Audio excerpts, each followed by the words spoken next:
Hello friends, जय जगन्नाथ। मु शुभश्री आपण मानक स्वागत करुछि मोर कुकिंग चैनल शुभश्री किचन को। चलंतु देरी न करी आरंभ करबा आज रेसिपी। काकुड़ी खटा एथिपई मु गोटे बुढ़ा काकुड़ी की नेइछि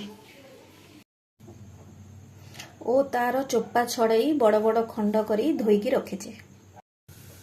प्रस्तुति प्रणाली।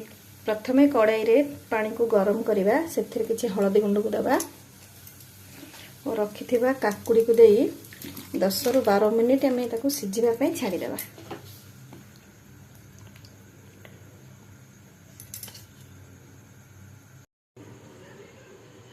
सिझी आसलाणी गैस को ऑफ करबा और स्ट्रेनर रे याको छाणी देबा।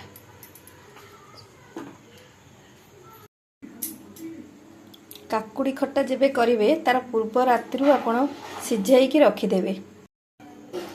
आपण चाहिले इंस्टेंट सिझाई करि परिवे, किंतु तार काकुड़ी जो कंचालिया स्मेलटा रहिबो।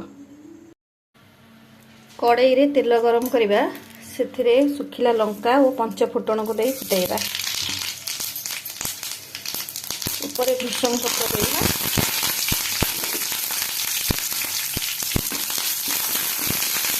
एबे रखिथिबा काकुड़ी के देई छपट के करदेबा।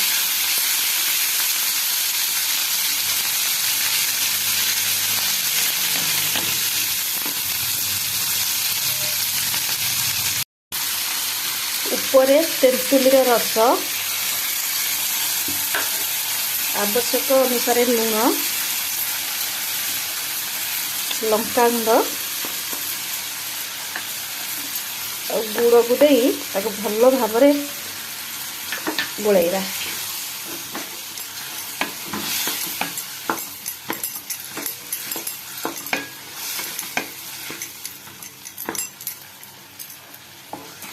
टिके बहलिया पई आमे चाउल रो गोटे घोल नबा, ताको एथिरे दबा। आपण चाहिले कॉर्नफ्लोर भी देई परिवे। एबे या को फुटिया पे किछि समय छाडी दबा। ऊपर आंब कसिया अदा और जीरा लंका गुंड देई प्लेट 2 मिनिट याको फुटेई दबा।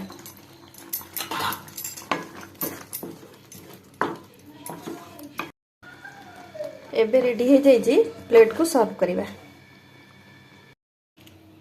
काकुड़ी खट्टा बा साकर आपण घरे बनैकी खांतु। आपण को यह केमिति लागिला मते कमेंट माध्यम रे जणांतु।